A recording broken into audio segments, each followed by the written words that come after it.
How do you do it, coach? How does this kid keep getting better and better and better every fight? He listens. He never. I have so many years in boxing. You can't teach everything in one day, in 1 year, in one camp, in one camp by camp. He keeps learning, keeps wanting to learn. If I tell him he's doing something wrong, he'll fix it, and he has a great attitude. Like, even when he's making weight, he has a great attitude. Like, I get closer to the fight. Hey, we fixed your mistakes. That your mistakes that we needed to work on. So keep working on it. The signing with Top Rank, he definitely earned that. How did you guys celebrate, or how did the news come to you about getting signed to Top Rank? Well, we already had known because they gave us the 3-fight deal, and I said, you know what, kid? I said we're gonna put on such a stellar a fight. We're gonna on a show, and our plan was to go in there and show them we can box, we can bang, we can crack, we can, And the guy lasted with 42 seconds. He came off of knocking a guy out an 11-0 prospect. So, it was, to them it was probably a test, but to us it was just another, let's go, let's show them what we can do. And we were supposed to actually fight another fight and then get signed, but they told us right after the fight, you guys are going to be signed. Stop telling people you're on a test run, on an interview, a big long interview. So how does it feel when you're on Top Rank and they talk about you and they give you your validation of knowing boxing? Tim Bradley's always bigging you up. How does that feel coming from someone like Tim Bradley, for you and for Alan? Well, first of all, I always said that, I don't really pay much attention to the commentators, because some commentators out there that could be cruel, to these fighters that suffer, and, in the gym they get beat up and they go through a lot of stuff. So I really didn't have that big, respect for the commentators. But, Timothy Bradley is a name, Sombra Primero is a name in boxing, a big name, It's, I respect what he has to say, regardless if it was, giving me props or talking about the kid, my kid.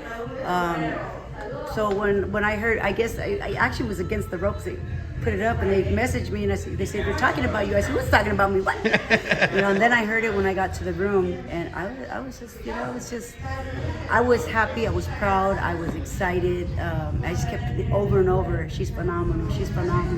And I hear Osuna laughing in the background, welcome to the club. So it's just more than one person, saw that night. It took that big of a stage to get that recognition, and I'm grateful. Thank you, everyone. And when I heard it, I was super happy for you. Thank you. I was like, she's getting the recognition that she deserves. Thank you. And it's all the hard work that you've been putting in. Yeah, definitely. I mean, I've worked with world champions, and because of social media, it's I was able to kind of like catapult. Not my career, not the hard work that I've done. I've already put in over 30 years, but just the level where my fighters are at, we're all able to grow together and get that big name. So everywhere I go, everyone says you have a great stable, and I don't, not for me, I do it for them, and I'm so proud of them. When people know. Not just a great stable, but a scary stable. Yeah. You got beautiful women in your stable, but they are monsters. They are, yes. Yoka, Yeah. right? You got Noemi, Roxy, Naomi. It's just, and then Jose. Yeah. Like Jose's a little monster too. Yeah. I just took him to the gym right now. We sparred out there, and everybody's just, who is this kid?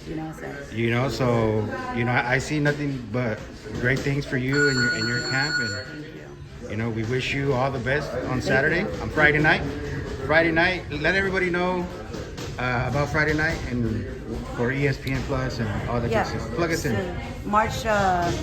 Friday, March 29th, we'll be fighting on the undercard of Oscar Valdez.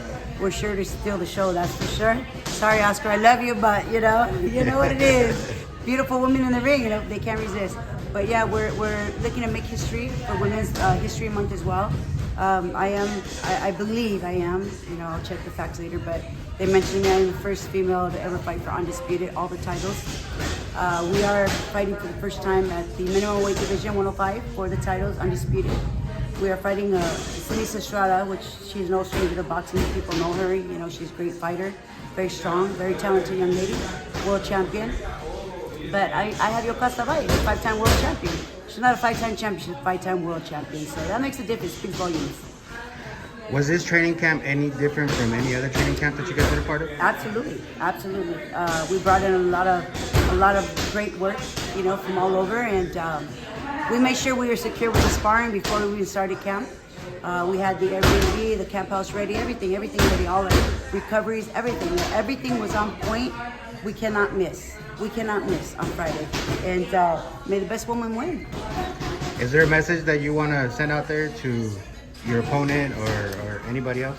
Not necessarily to her team. I just, you know, I just want to say, you know, just keep the sport as classy as you can be. You 2 women at the top, you know, and people are watching, and people want to watch Yo Castavalle because she's beautiful in and outside of the ring, and that's the way we should keep it. And I just feel that we could sell more being classy. Right, for sure. Well, there you guys have it, ladies and gentlemen. Coach G. If you don't know her, you don't know shit about boxing. Where can people follow you at, Coach? Coach G Boxing, Coach.G Boxing, yes. Make That's sure on you guys go Instagram give and her a Gloria follow. Alvarado on Facebook. There you guys go. Boxing Club Podcast. We out.